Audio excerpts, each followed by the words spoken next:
y derivados. ¿Estamos? Entonces, la idea un poco hoy es, ¿todos llegaron a ver el video que mandó el profesor? Ninguna. ¿Chicas? Yo solamente leí del libro, profe. No vi el video.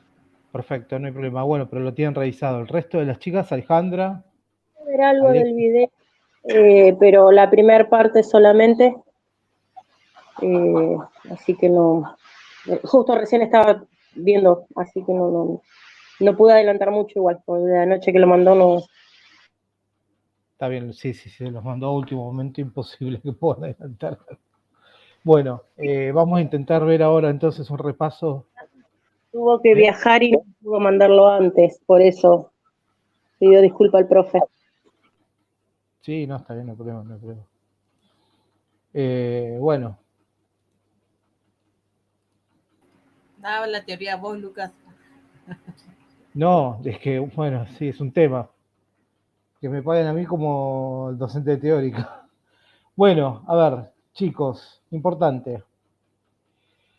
Derivados de ácidos. ¿Qué son los derivados de ácidos? Son todas las sustancias que por hidrólisis, es decir, por reacción con agua, se convierten en ácidos carboxílicos. Esto incluye a todos los compuestos que van a ver a continuación, aluros de ácidos, anhídridos, amidas, ésteres, ácidos carboxílicos, y a los nitrilos, que cuando los hacemos reaccionar con agua en medio ácido, se transforman primero en amidas y luego las amidas se pueden continuar hidrolizando para llegar al ácido carboxílico y el ion amonio. ¿Sí? Entonces, ¿cómo son las reacciones de estos sustratos? Si tenemos un sustrato que va a tener esta estructura, un carbonilo unido a un grupo saliente, ahora el nucleófilo va a poder reaccionar con el carbonilo, se va a formar un enlace carbono-nucleófilo y se va a eliminar un grupo saliente. ¿Sí? Eso es básicamente lo que conocemos como sustitución nucleofílica de ácido, que son el principal tipo de reacciones que van a experimentar estos compuestos. ¿Se entiende? Una sustitución nucleofílica del ácido donde el grupo saliente, el átomo conectado al carbonilo, que es distinto del átomo de oxígeno conectado al carbono por doble enlace, va a ser reemplazado por un nucleófilo. ¿Sí? Entonces, para que esa reacción ocurra, para que la reacción ocurra en dirección a la formación del producto de sustitución, la basicidad del grupo saliente tiene que ser mucho menor que la basicidad del nucleófilo. ¿Sí? Si la basicidad del nucleófilo es mucho mayor que la basicidad del grupo saliente, o dicho de otra manera, si la basicidad del grupo saliente es menor que la del nucleófilo, la reacción va a ocurrir en el sentido en el que está planteada la reacción. ¿Sí? Si la reacción, si se da la situación inversa en la que el grupo saliente es mucho más básico que el nucleófilo, lo que va a ocurrir es que la reacción va a ocurrir en el sentido contrario. ¿Sí?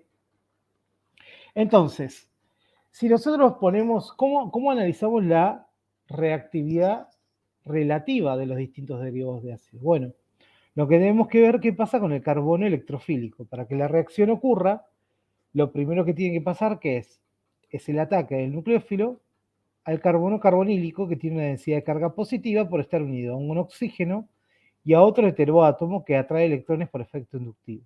¿Sí? Entonces, hay dos cosas que vamos a poder analizar. Por un lado, la electrodeficiencia, el carácter electrodeficiente del carbono electrofílico del grupo del derivado de ácido que va a experimentar la reacción. Y por otro lado, podemos analizar la naturaleza del grupo saliente, es decir, qué ocurre con la basicidad del grupo saliente.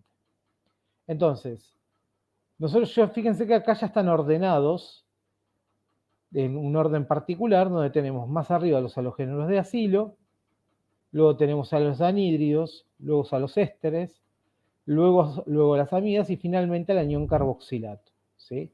Siempre en condiciones que consideramos alcalinas, ¿no? Porque en este caso consideramos aquellas condiciones de reacción en la cual el nucleófilo no se va a protonar y por lo tanto va a ser un nucleófilo fuerte. Vamos a ver que las reacciones en condiciones neutras o ácidas también van a ocurrir. Pero en principio pensemos que ocurren condiciones alcalinas con nucleófilos fuertes. Nosotros vamos a tener un carbonilo conectado en un caso a un átomo de oxígeno del carbonilo y un halógeno en el caso del haluro de ácido. En relación al resto de los derivados de ácido, fíjense que acá tengo el halogenuro de acilo o haluro de acilo, tiene un halógeno conectado al carbonilo, mientras que en los anhidrios y ésteres tengo un oxígeno, y en las amidas tengo un nitrógeno. Entonces, ¿qué es lo que vemos? Si yo comparo el halógeno con el oxígeno y con el nitrógeno, de arriba hacia abajo, ¿qué va a ocurrir con la electronegatividad del heteroátomo? ¿Aumenta o disminuye? Disminuye. Disminuye. Por lo tanto, ¿qué átomo va a poder atraer con más facilidad electrones? ¿El halógeno, el oxígeno o el nitrógeno? El halógeno. El halógeno. Luego va a seguir el oxígeno y finalmente el nitrógeno. Entonces, solamente analizando el efecto inductivo, vemos que a medida que bajamos en esta serie, en este listado, al aumentar a disminuir la electronegatividad del heteroátomo conectado al carbonilo, la densidad de carga positiva sobre el carbono carbonílico disminuye. Por lo tanto, va a ser más susceptible o menos susceptible al ataque del nucleófilo.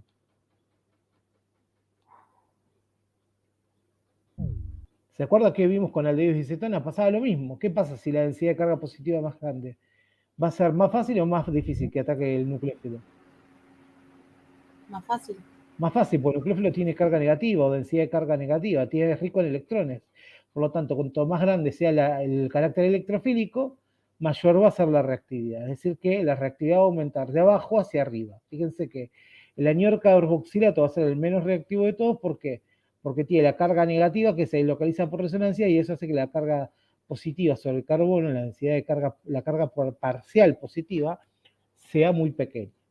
Luego sigue la amida, que es menos electronegativo, el éster, el anhídrido y finalmente el haluro de ácido. Tenemos otro efecto que incide sobre la reactividad que nos va a permitir diferenciar a los anhídridos de los ésteres, que es la resonancia, presente sobre todo en el grupo saliente. Fíjense que a medida que nosotros vamos bajando, analizando los grupos salientes que se forman, es decir, cuando se sustituye ese grupo GS por el nucleófilo, para obtener el producto de sustitución, se obtienen distintos grupos salientes, que puede ser un anión haluro, un anión carboxilato en el caso del anhídrido, un anión alcóxido en el caso del éster, un anión amiduro en el caso de la amida y un anión óxido en el caso del carboxilato. Fíjense que a medida que voy yendo de abajo hacia arriba, lo que va a ir pasando es que aún disminuye la basicidad. El halógeno, al ser más voluminoso, acomoda mejor la carga negativa, por lo tanto es menos básico el haluro que las especies oxigenadas y nitrogenadas, que los aniones, los oxoaniones y los iones, los aniones derivados de nitrógeno. Luego vamos a ver que entre los alcóxidos y el carboxilato, ¿quién va a ser más estable? ¿Qué base va a ser más débil? ¿La que tiene la carga negativa localizada en un solo átomo o la que puede deslocalizar la carga entre dos átomos de oxígeno? La que puedes deslocalizar la carga. ¿Va a ser peor base, mejor base o peor base? Peor base. Peor base, va a ser una base más débil, ¿por qué? Porque al tener los electrones deslocalizados van a estar menos disponibles para ser cedidos. Por lo tanto, como el anión carboxilato es una base más débil, es un mejor grupo saliente y por ende los anhídridos van a tender a reaccionar más que los ésteres. ¿Sí? Es decir, que de los derivados de ácido que existen en la naturaleza, que de hecho algunos no existen en la naturaleza justamente porque son muy reactivos, como es el caso de los anhídridos y los haluros de ácido que rápidamente se descomponen. Los haluros de ácido son los más reactivos, luego los anhídridos, y finalmente tenemos los ésteres y las amidas. ¿Sí? No es por nada que estos grupos funcionales, éster y amida, son los que estén presentes en las biomoléculas. ¿Por qué? Por ejemplo, los lípidos tienen grupos ésteres, las amidas están presentes en el enlace peptídico, en la unión entre aminoácidos para formar oligo y polipéptidos, y justamente esto hace que esos enlaces sean más fuertes que otros enlaces covalentes presentes en otros grupos funcionales de derivados de ácido que son menos estables o son porque son más reactivos, ¿sí? Hasta aquí vamos bien, entonces tenemos un derivado de ácido, reacciona con un nucleófilo para dar un producto de sustitución nucleofílica de acilo o sustitución nucleofílica de derivado de ácido más un grupo saliente. ¿Vamos bien hasta acá? Sí, profe. Bien. Vamos a ver algo acerca del mecanismo. ¿Cómo es el mecanismo en condiciones alcalinas, con nucleófilos fuertes? ¿Sí? Con nucleófilos fuertes, en ausencia de ácido, de protones, cuando tengo un nucleófilo fuerte, que puede ser oxidrilos, aminas primarias y secundarias, agentes reductores como hidruro de litio aluminio, lo que va a ocurrir es que el nucleófilo va a reaccionar directamente con el carbonilo por un paso de adición nucleofílica que va a ser reversible. ¿Ven? Se va a formar el aducto, el producto de adición, con las dos configuraciones R y S. Y posteriormente, ¿qué va a ocurrir? Como se puede volver a formar un doble enlace carbono-oxígeno, en este caso, en vez de eliminarse el nucleófilo, se va a eliminar el grupo saliente. Para que esto ocurra, ¿qué tiene que ocurrir?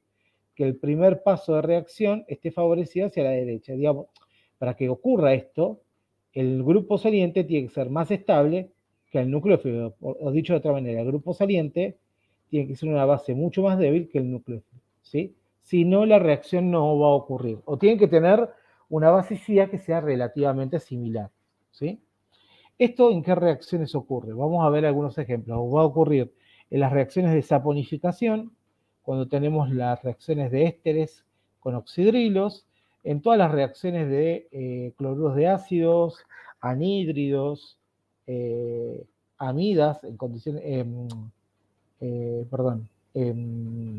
como dijimos, en todos los primeros derivados de ácidos, cloruros de ácidos, anhídridos y ésteres, que reaccionen con oxidrilos, con aminas, con algunos agentes reductores. En todos esos casos, las reacciones van a ocurrir por este mismo mecanismo, ¿sí?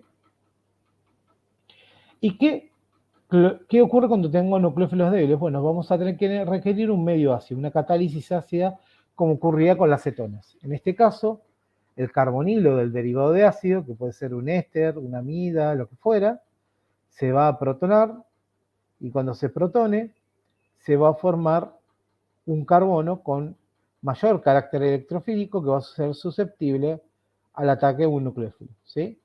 Se va a formar un producto de adición, primero que ese producto, ese intermediario va a estar protonado, luego se va a desprotonar, luego se va a protonar el heteroátomo del grupo saliente para favorecer la formación del grupo saliente, y finalmente va a ocurrir la eliminación de ese grupo saliente para formar un nuevo derivado de ácido protonado que finalmente se desprotona para dar el producto de sustitución. ¿Sí? ¿Estamos? Estos son a grandes rasgos los dos mecanismos que van a tener. El mecanismo es el mismo, siempre hay un paso de adición nucleofílica seguido de eliminación. La diferencia está que en el caso de condiciones acídicas, y también va a ocurrir en algunos casos con condiciones alcalinas, vamos a tener que sumar algún paso de reacción ácido-base para protonar o desprotonar algún intermediario de reacción. ¿Sí? ¿Vamos bien hasta acá? Sí. Entonces, vamos a abrir la guía, vamos a ver la guía de seminario de problemas. Y vamos a ir al último seminario entonces de reacciones químicas orgánicas. ¿Sí?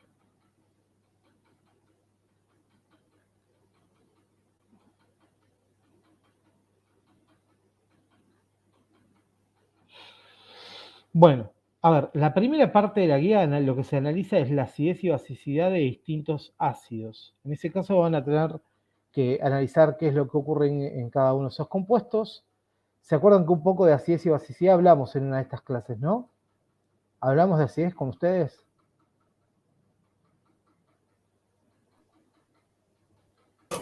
Sí, Lucas. Bien.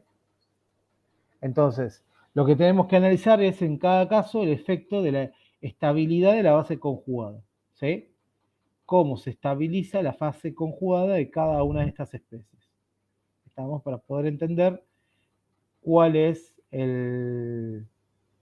¿cómo es? Cuál es el ácido más fuerte, ¿sí? Entonces, pues vamos a ver un ejemplo.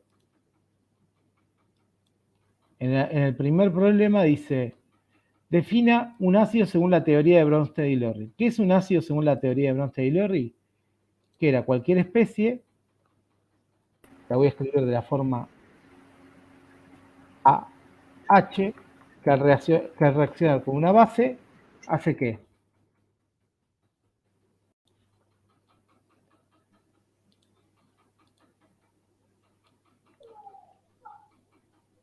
¿Se transforma en qué?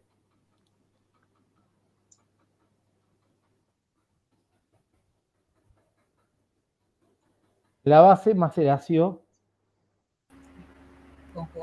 conjugado de la base. Es decir que una base era una especie que aceptaba protones y un ácido de Bronsted y Lorry es una especie capaz de ceder protones, ¿sí? Entonces, ácido, especie capaz de ceder protones. Ese ácido va a estar caracterizado por una constante ácida o constante de acidez, que la definimos como el cociente. Lo voy a copiar de acá. Como el cociente entre el producto de las concentraciones que, en este caso, en general se considera que, ahora esperen que lo voy a escribir acá, se pone hidróneo o protón, ¿sí? Se considera que la base es el agua, y se forma protón o hidróneo, dividido la concentración de ácido, ¿sí? Esto se acuerdan que si nosotros reordenábamos esta ecuación, obteníamos la expresión de Henderson-Hasselbalch que explicaba el comportamiento de los buffers. ¿Se acuerdan? Sí. ¿Sí o no? Bien. Bien. Entonces, en el problema 1 dice, en cursos de química anteriores, habrán aprendido que existe una relación entre la constante de equilibrio Ka del ácido y la energía libre de Gibbs a través de la siguiente expresión. Dice, delta G es igual a menos RT por el logaritmo natural de K. ¿Sí? Delta G es igual a esto. O sea, yo puedo relacionar el valor de la constante de acidez el delta G de la reacción. ¿Sí? Y de esa manera ver cuán favorable es esa reacción. Entonces, dice, teniendo en mente, con una flecha, teniendo esto en mente, una con flechas, lo siguiente, perdón, cualquier cosa estoy diciendo. Teniendo en mente, teniendo esto en mente, una con flechas, los siguientes ácidos con su diagrama de energía y con los pKa que se muestran abajo. Fundamente su respuesta. ¿Sí? Entonces yo voy a copiar esto. Estamos analizando en este caso la capacidad de estos ácidos de ¿qué? De perder un protón. No estamos analizando las SNAC. Estamos analizando la acidez.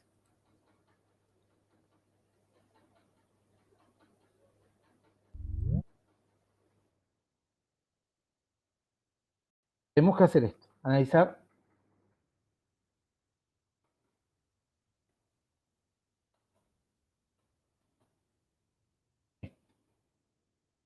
tratar de ver cuál de los siguientes ácidos se forman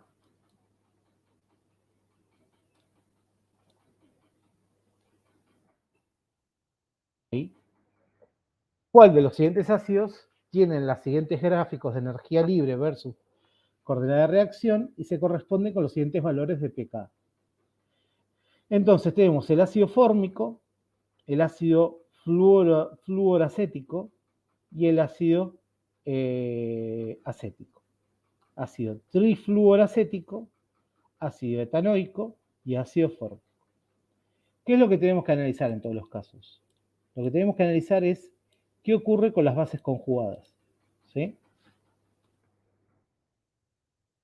Entonces yo voy a tener que estos ácidos se van a poder desprotonar, van a perder un protón, pierden un protón, y cuando se desprotonen se van a transformar en sus ácidos conjugados, en sus bases conjugadas, perdón. Entonces yo voy a tener a priori para el ácido fórmico voy a tener esto, para el ácido se va a formar este de acá, para el ácido etanoico voy a tener esto, donde voy a reemplazar el hidrógeno por un metilo.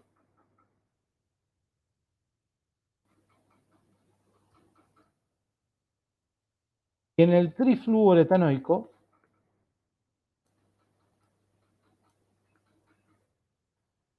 lo voy a dibujar acá.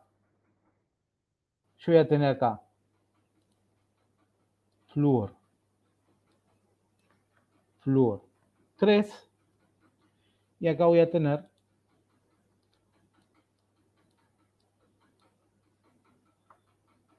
flúor. Ahí.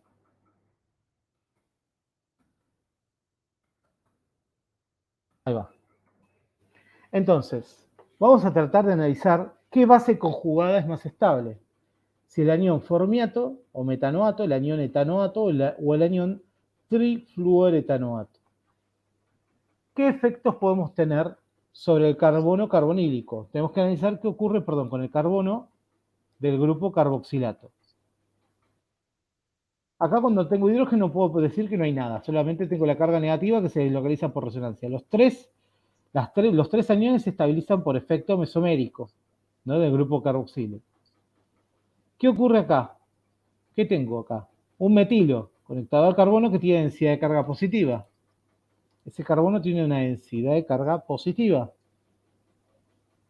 ¿Sí o no? Sí. Bien. Pregunta. ¿Qué va a pasar con la densidad de carga positiva de este carbono respecto a la del carbono de arriba? Y después vamos a analizarla respecto a la del carbono de abajo.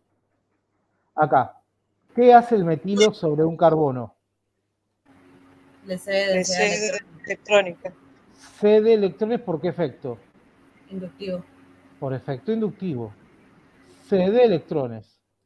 Entonces, si cede electrones, la densidad de carga positiva respecto al metanoato, ¿será más grande o más chica?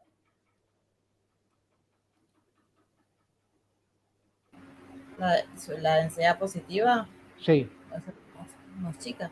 Más chica, porque le está regalando electrones. ¿Sí? Por lo tanto, si la densidad de carga positiva es más chica, va a poder estabilizar más o menos a la carga negativa acá, ese grupo metilo. Yo tengo una carga negativa y tengo un grupo que le enchufa electrones.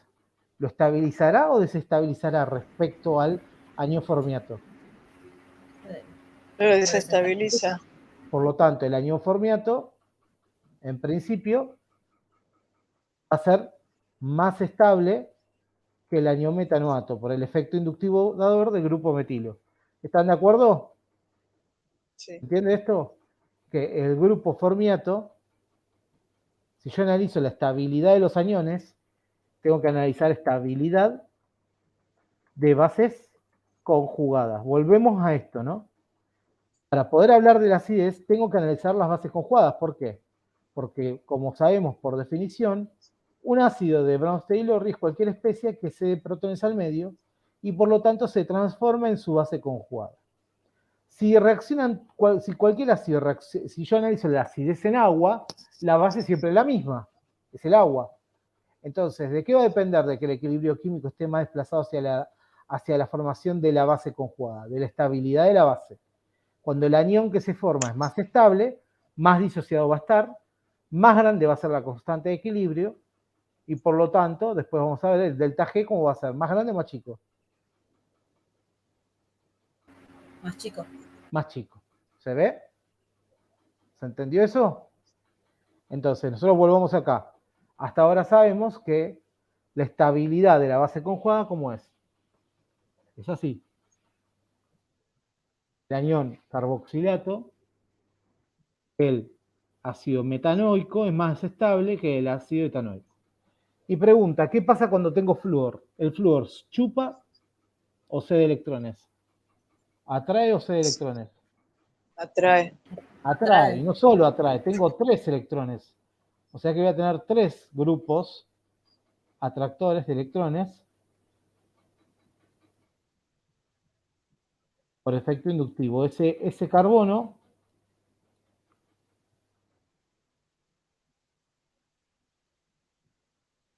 ¿sí?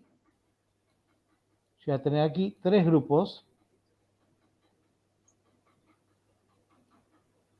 que van a traer electrones a través de las uniones sigma, ¿no? Entonces, como sacan electrones, la densidad de carga positiva, ¿cómo va a ser? Mayor. Mayor que los otros dos, y por lo tanto, si es más grande, ¿va a estabilizarse mejor o no la carga negativa? Se estabiliza Sí, mejor. Se estabiliza mejor, perdón. Cualquier cosa ahí. Se estabiliza mejor. Entonces, el anión más estable de todos va a ser el anión, lo voy a copiar acá, que ya me entendieron, dado que hay un efecto inductivo atractor, el anión trifluoretanoato va a ser el más estable de todos, y por lo tanto, ¿qué ácido va a ser el más fuerte? Ese. El último. El último, pero yo estoy analizando bases conjugadas. Entonces, ¿cómo va a ser el orden de acidez? Ojo que estoy analizando las bases. Ajá. Ahora yo tengo que hablar de ácidos cuya base, fuerza, acidez. ¿Qué tengo que hablar ahora? ¿De quiénes? De los ácidos. El ácido es la especie de partida. Entonces, ¿quién va primero?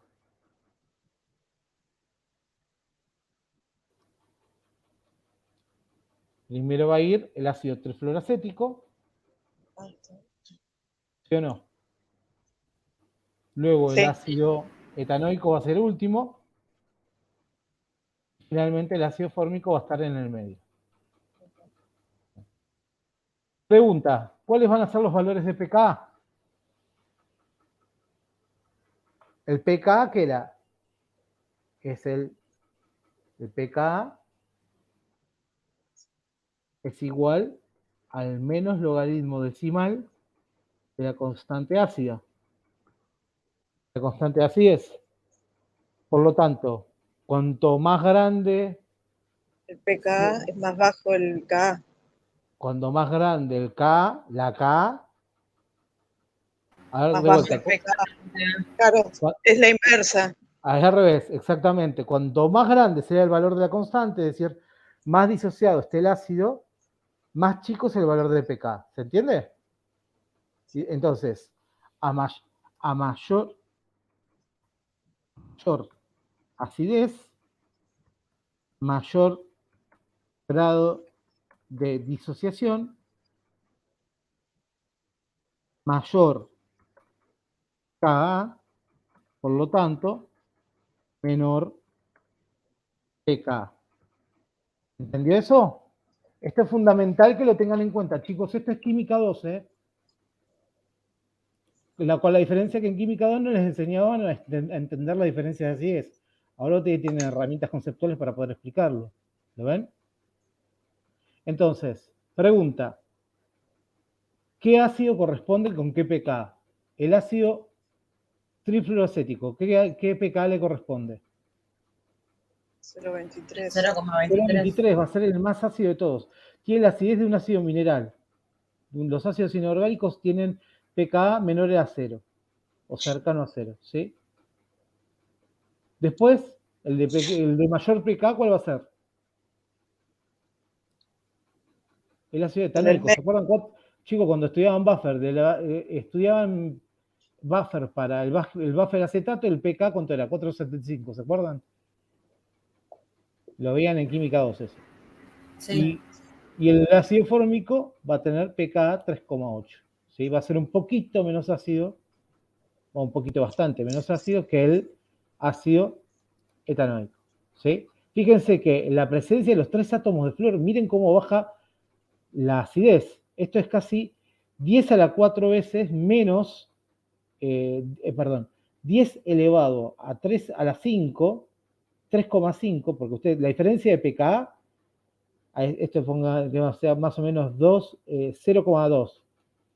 3,8 menos 0,2, ¿cuánto les da? Le da 3,5 más o menos, ¿no?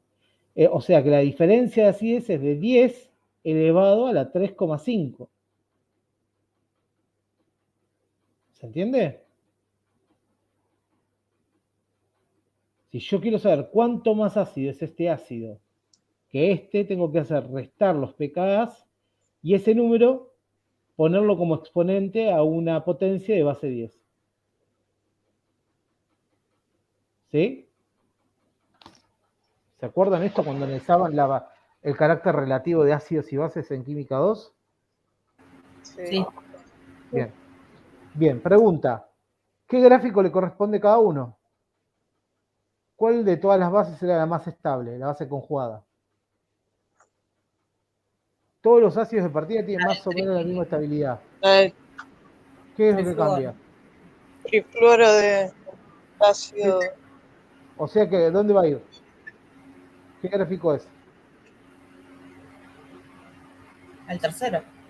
El tercero, porque esta es la base conjugada, más baja. Bien, luego ¿cuál sigue? Esta, Ese. y luego sigue finalmente este. ¿Se entendió? Sí. ¿Sí? ¿Vamos bien hasta ahí? Sí, sí. Bastante fácil era, facilongo. ¿Sí? Bueno, ahí tienen más ejemplos para que ustedes analicen diferencias de pKa y acidez de distintos compuestos. ¿Sí? No le vamos a dar mucha bolilla a esto porque no es lo más importante. Vamos al problema 6. El problema 6 tenemos que analizar. Les voy a dar 10 minutos. Esperen un cachito. Se los voy a ahí copiar y pegar. Esperen un cachito.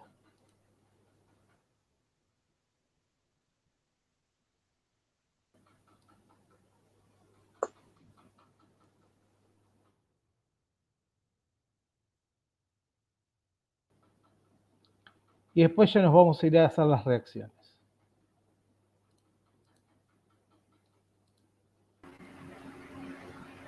Ahí ven el problema 6. Sí. Bien. Les voy a pedir lo siguiente. Ordenen según reactividad creciente, decreciente, los siguientes sustratos frente a etanol. ¿Sí? Es decir, frente a cualquier sustrato, no importa el etanol, cualquier sustrato, cualquier nucleófilo, ¿cómo van a reactivar estos compuestos? ¿Cómo van a reaccionar estos compuestos? ¿Se entendió?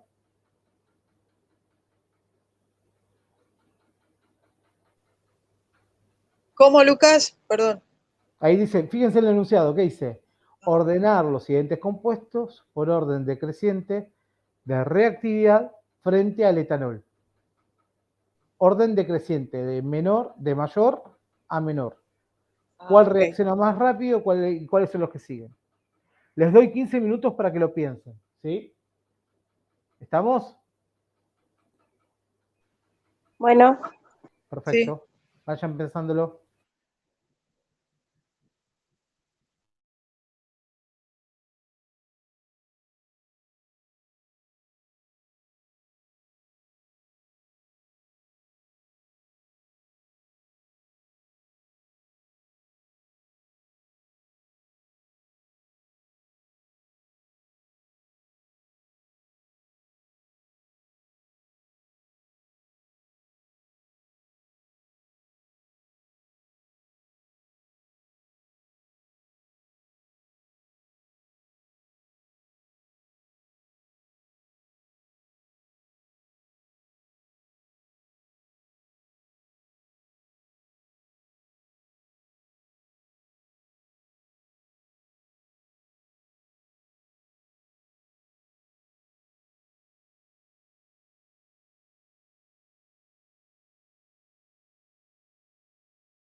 Bueno, ¿estamos, chicos?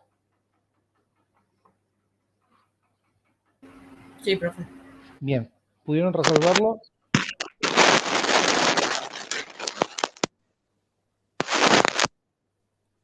¿Sí? Sí, creo que sí. Bueno, bien. A ver. De todos los derivados de ácidos, ¿cuál va a ser el más reactivo? En función de lo que vimos al principio de la clase. El cloruro de ácido. A ver, vamos a arrancar por los extremos. ¿Cuáles serían? El primero sería el cloruro de ácido. Bien, luego ¿cuáles seguirían? ¿Cuáles seguirían? A ver, en general. Los anhídridos. Los anhídridos, los tres. Vamos a ver después las diferencias. Después, chicos, mutéense por favor porque hay alguien con... Ahí va. Vayan El muteándose éster. porque uno con mucho ruido de fondo. Los anhídridos, luego El éster. el éster. Finalmente la amida. Lo que tenemos que discriminar ahora entre quién es. Entre los distintos derivados de ácido. ¿Qué tenemos que analizar ahí? Los grupos Ahí tenemos que metílicos. analizar, profe, Ay, chicos, por favor. si le cede densidad electrónica o le quita. Exactamente. ¿Qué tenemos que analizar? La estabilidad del grupo saliente, por lo tanto, de la base conjugada. Yo lo que voy a tener es esto. Voy a tener el anión benzoato. Chicos, se escucha re mal, por favor. Denme una mano hoy con el tema de mutearse. Tengo el O-metil benzoato. Tengo el benzoato, que es el grupo saliente de este de aquí. Y después tenemos el nitrobenzoato. Pregunta, ¿cuál es el efecto del grupo metilo? Densidad electrónica por efecto inductivo. Cede electrones por efecto inductivo, o sea que el metilo es un dador de electrones por efecto inductivo. Va a estabilizar, va a estabilizar o desestabilizar al anión.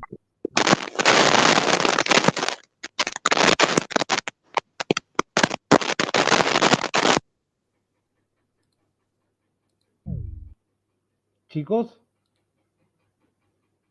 ¿estabiliza o desestabiliza el anión? Desestabiliza.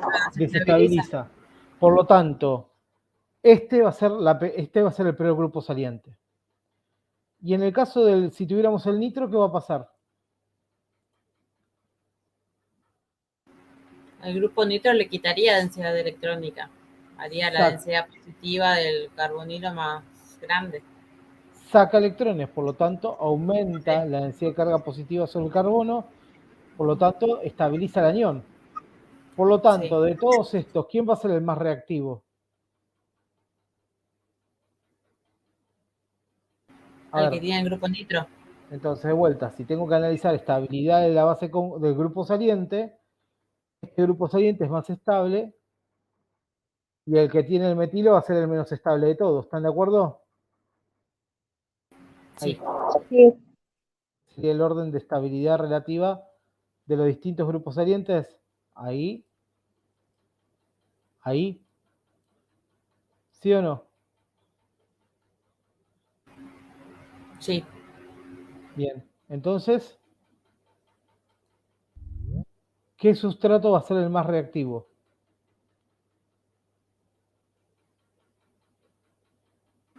Este con el grupo nitro.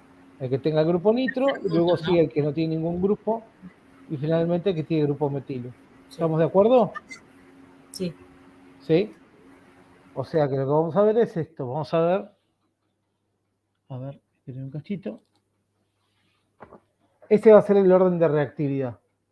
Primero cloruro de ácido, luego los anhídridos, ¿sí? El orden teníamos que ir de mayor a menor, ¿no? En reactividad. Entonces, vamos a tener primero el cloruro de ácido, luego a los anhídridos, primero el que tenga el grupo nitro, luego el que no tiene ningún grupo, y luego el que tiene el grupo metilo, luego el éster y finalmente la amida, ¿no? Y las diferencias las vamos a tener ver en este caso por el efecto sigma y pi atractor del grupo nitro que atrae electrones por efecto inductivo y mesomérico, y por efecto sigma dador del grupo metilo en el caso del ortometil benzoato, ¿no? Entonces, los grupos dadores de electrones desestabilizan el anión en la base conjugada, aumentan la basicidad y por lo tanto lo transforman en un peor grupo saliente, mientras que los grupos atractores estabilizan el anión, estabilizan la base conjugada, la hacen menos reactiva, la transforman en un mejor grupo saliente. ¿Sí?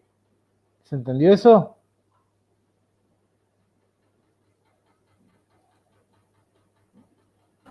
Sí. Bien. Vamos a arrancar a ver lo de las cuestiones de las reacciones. Vamos a arrancar con las reacciones que vienen abajo, que son las del punto 7, que son reacciones entre distintos derivados de ácidos. Vamos a ver algunas del problema 7 y algunas del problema 8. Vamos a arrancar con las reacciones del problema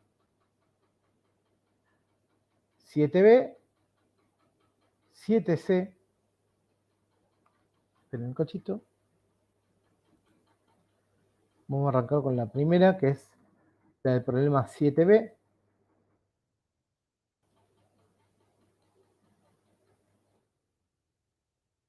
Y luego vamos a pasar a la del problema 8. ¿Sí? Bien. Entonces tenemos estas condiciones de reacción. Tengo anhídrido propanoico.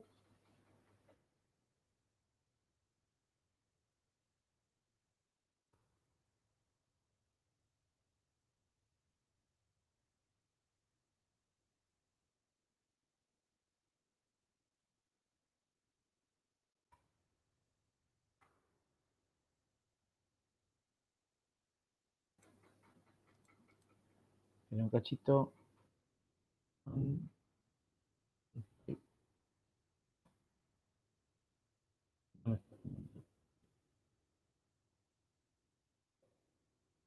Ahí va. A la segunda iba sin Y. Bien. Anhídrido propanoico y ciclo hexanamina.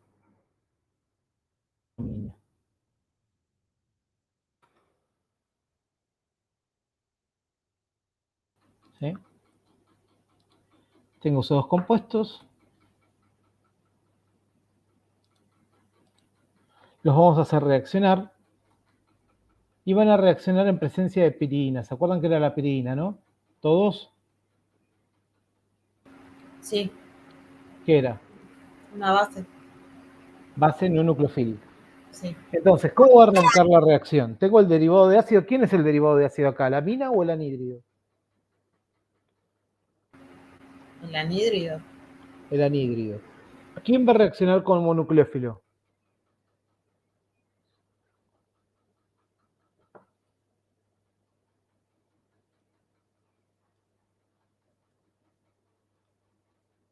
La amina. Entonces tengo una amina con pares de electrones libres. Va a reaccionar sobre el carbonilo. Se va a romper el enlace carbono-oxígeno. Ahí. ¿Y qué se va a formar?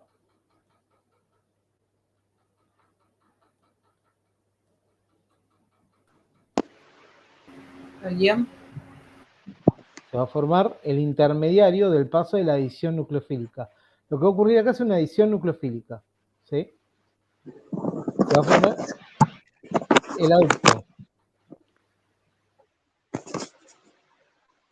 ¿Sí? Entonces, ¿cómo se va a formar ese aducto? El nitrógeno va a quedar enlazado covalentemente al carbono carbonílico, que va a desaparecer, ¿no? Ya vamos a dejar de tener un carbonilo ahí. Se va a romper el doble enlace carbono-oxígeno. ¿Y qué se van a generar? Acá hay cosas que están mal. Dígame qué es lo que va a estar mal. ¿Qué faltan? ¿Qué cosas faltan? La carga positiva arriba del nitrógeno. Carga positiva sobre el nitrógeno. Y negativa sobre el oxígeno. Bien. Carga positiva sobre el nitrógeno, que tiene sus dos pares de electrones. Carga negativa sobre el oxígeno. Carga negativa sobre el átomo de oxígeno.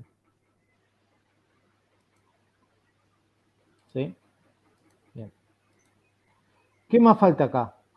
Esto tiene una carga, tiene un protón.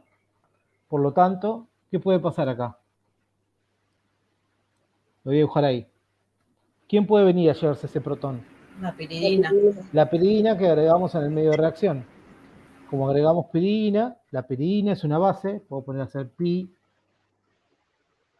puntos, actúa la base, ocurre una reacción ácido-base, la base se lleva el protón, se rompe el enlace nitrógeno-hidrógeno,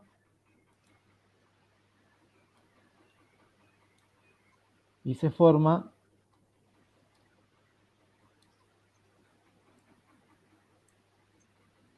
¿qué vamos a obtener acá? Perdemos la piridina protonada menos piridina protonada que se va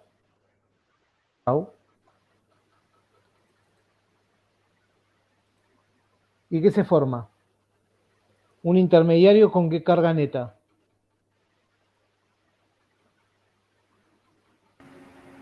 Negativo. Negativa. Un intermediario que va a tener carga neta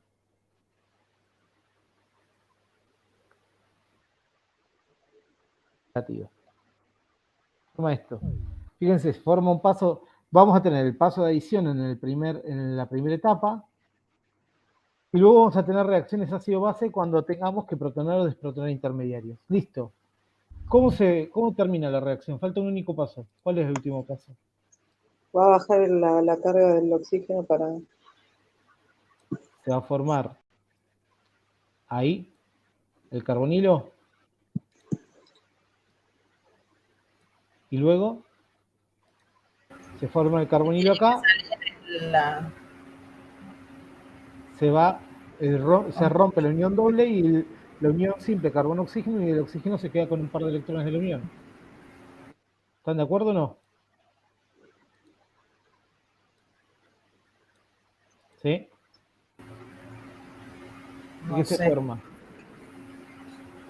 Y ahí finalmente formamos los dos productos de la reacción. ¿Qué se forma? Se rompe ese enlace, ¿no? Ahí. Sí, se rompe este enlace, la carga negativa termina en este oxígeno y acá se forma la unión doble. ¿Qué se forma?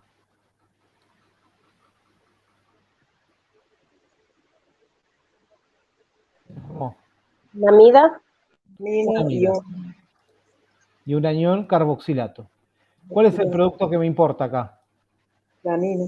Y la amida. Lo otro es un subproducto de la reacción. Subproducto porque se forma en cantidades estequiométricas, no es producto secundario. Es un subproducto de la reacción. ¿Sí? Este es el producto final. Es el producto de sustitución nucleofílica de acilo. ¿Lo ven? Tengo el primer paso de adición nucleofílica al carbonilo, como si fuera un aldehído y una acetona, con la diferencia que ahora, en vez de tener carbonos o hidrógenos unidos a ese carbono, tenemos heteroátomos que pueden actuar como grupos salientes, y en un segundo paso, en un paso posterior de eliminación, puede haber en el medio alguna que otra reacción ácido-base, ¿sí? Se forma el producto de sustitución nucleofílica de acilo. ¿Sí? Ese es el mecanismo completo. Nucleófilo ataca al carbonilo, se rompe el doble enlace, carbono-oxígeno. Se forma un intermediario tetraédrico, el producto de adición nucleofílica, con las dos configuraciones posibles, R y S.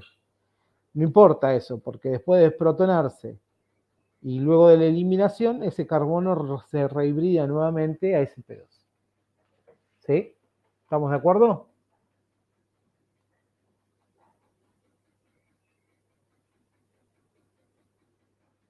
Chicos,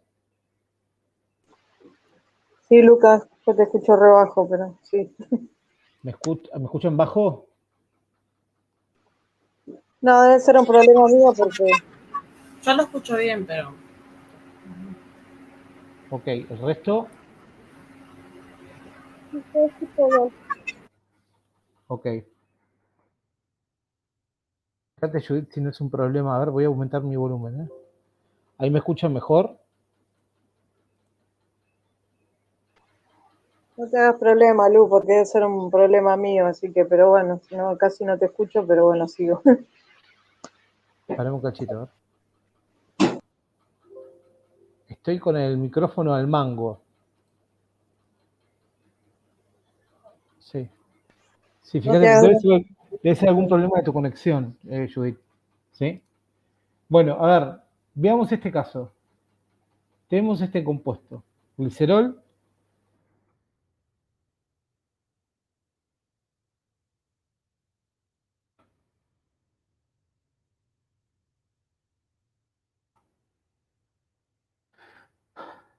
Este. El glicerol o glicerina, que va a reaccionar con esto. Fíjense. Carbono, hidrógeno 3, carbono, hidrógeno 2, se repite 14 veces, carbonilo, oxígeno, cloro. ¿Qué es esto?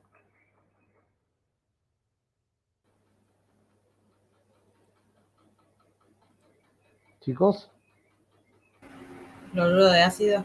es un cloruro de ácido. ¿Que cuántos carbonos tiene?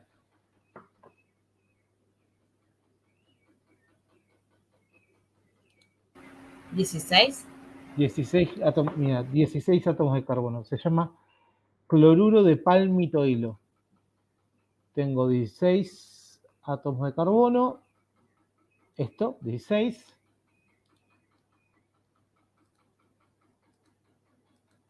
Ahí. Oxígeno. ¿Y a eso se le puede poner R a todo lo otro, profe? Obviamente que vamos a hacer eso.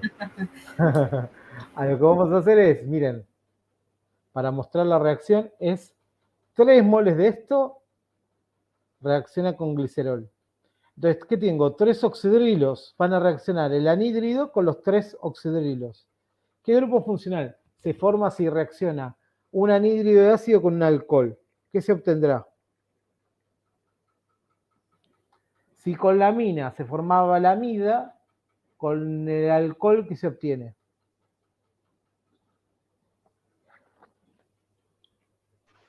un ácido. No. Pero- Con agua se forma el ácido. Para que se forme una, ¿a qué tengo que reemplazar? Cloro por oxidrilo para que se forme el ácido. Con agua ocurre eso. Si un tengo un éster. alcohol, se forma un éster. Exacto. Entonces lo que voy a hacer es lo siguiente. Voy a reemplazar. Ahora lo voy a remarcar acá. Un cachito.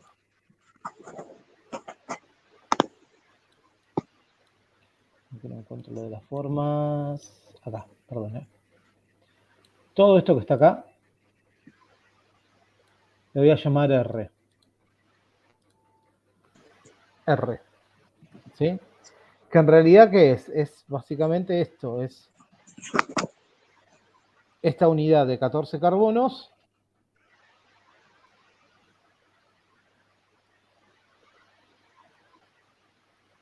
conectada al carbonilo. ¿Sí? Lo puedo escribir así también. ¿No?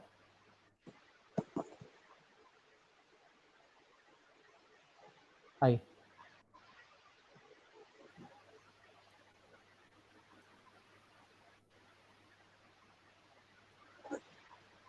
Ahí va. Ese sería el cloruro de ácido. ¿El cloruro de ácido va a reaccionar con quién?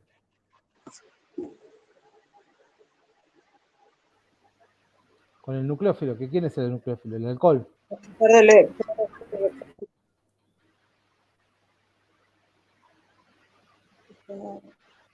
Ahí. Va a atacar el carbono al oxígeno. El oxígeno del oxidrilo al carbono carbonílico. Se rompe el enlace. Perdón, ya estoy intentando hacer. Doble carbono. Se va a romper el doble enlace carbono-oxígeno del carbonilo, igual que una adición nucleofílica de aldehídos y cetonas. ¿Sí?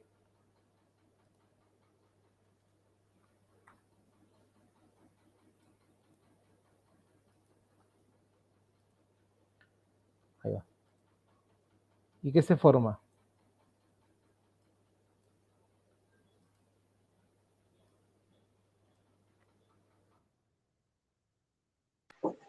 un intermediario en el alcohol protonado. Un intermediario que tiene un átomo de oxígeno protonado. De los dos carbonos, de los tres oxidrilos, ¿cuál va a tender a reaccionar? Alguno de los extremos, ¿sí? Que son los que están menos impedidos estéricamente. Entonces, un doble enlace se transforma ahí en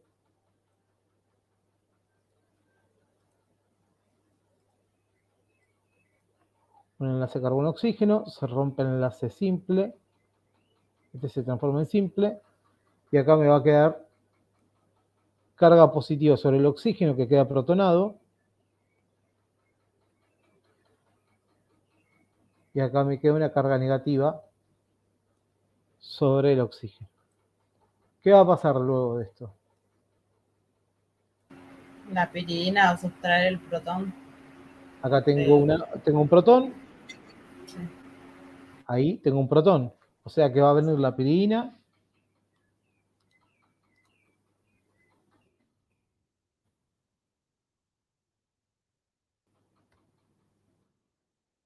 una piridina con un par de electrones libres, se va a llevar ese par de electrones, se rompe la unión carbono-oxígeno simple, y el oxígeno recupera sus dos pares de electrones.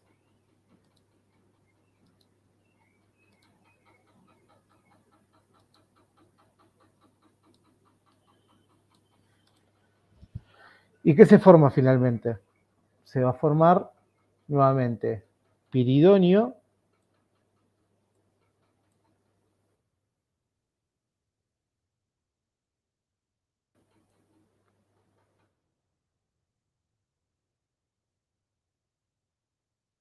la piridina protonada,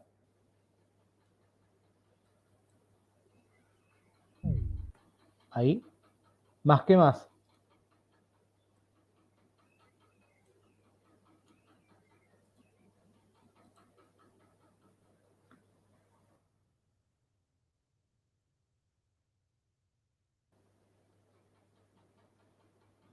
Más todo esto, ¿no?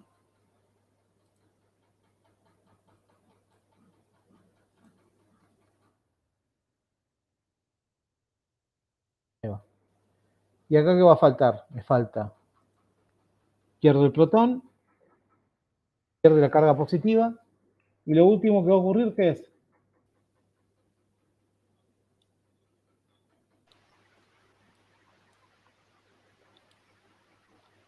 Ahora no baja la carga negativa del oxígeno y se va el cloro. Siempre pasa lo mismo. Son todas las reacciones iguales, ¿ven? Son siempre iguales. Primero paso a adición, luego voy a tener alguna desprotonación o protonación de intermediarios y finalmente se va a romper o formar, perdón, un doble enlace carbono-oxígeno para formar el producto de adición.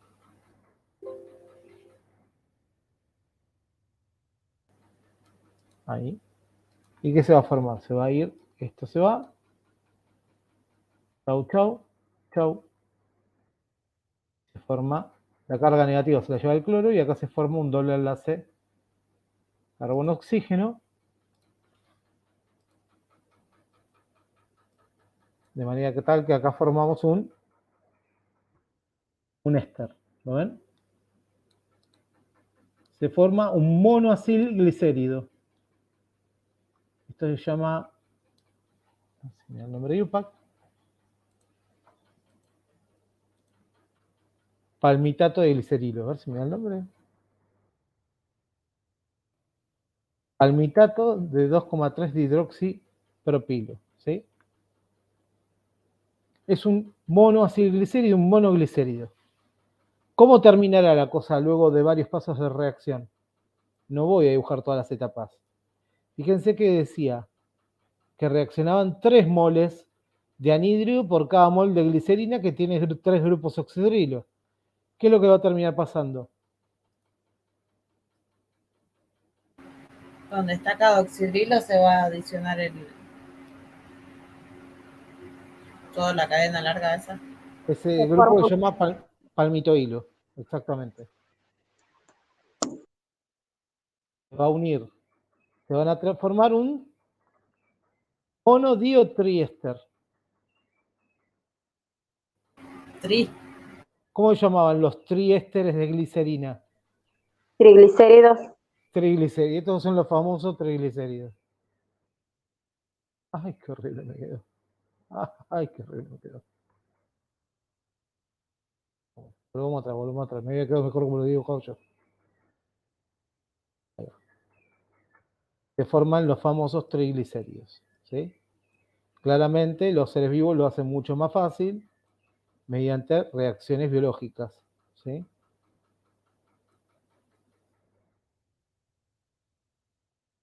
Lo que se forma es un triglicérido. Esto se llama tripalmitina. Así mira el nombre IUPAC.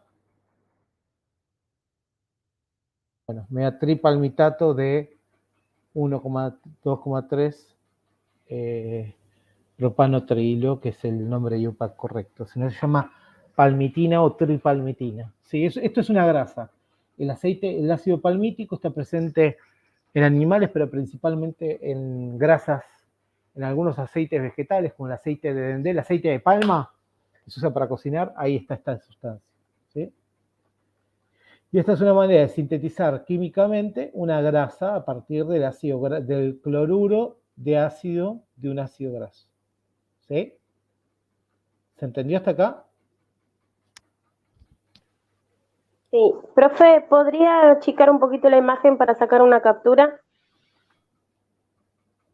Ahí va. Se me movieron algunas cosas, ¿eh? A ver, esperen un cachito acá que... Hay cosas que se movieron, no sé por qué. Acá. Las flechas curvas.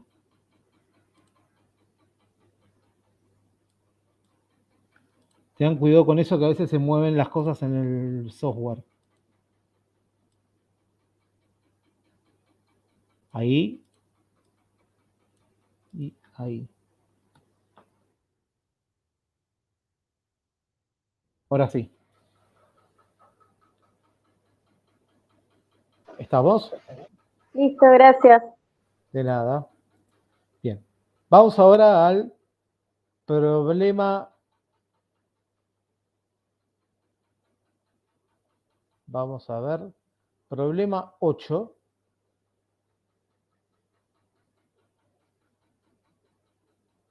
Les voy a dar dos problemas del problema 8 y quiero que los planteen ustedes completos. Completos, completitos. Les doy de vuelta, les voy a dar 20 minutos para resolverlos y quiero que los resuelvan completos.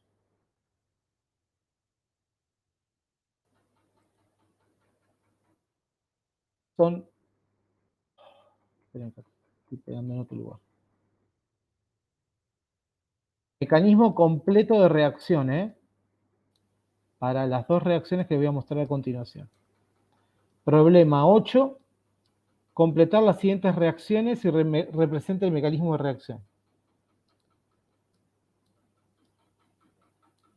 Tengo un cloruro de ácido y un anhídrido que reaccionan con un alcohol y una amida. Y una amina. Entonces propongan esos dos mecanismos de reacción. En el primer caso, ¿qué vamos a obtener? ¿Un qué?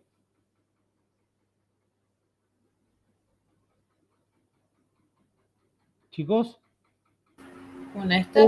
un éster. Y en el caso de abajo,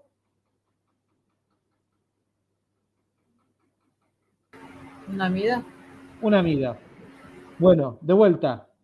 15 minutos les voy a dar y quiero que resuelvan los dos, perdón, 20 minutos. Menos cuarto nos volvemos a conectar y quiero que planteen los dos mecanismos para revisarlos. ¿Estamos? ¿Sí? Sí. Perfecto. Bueno, manos, pilas, manos a la obra.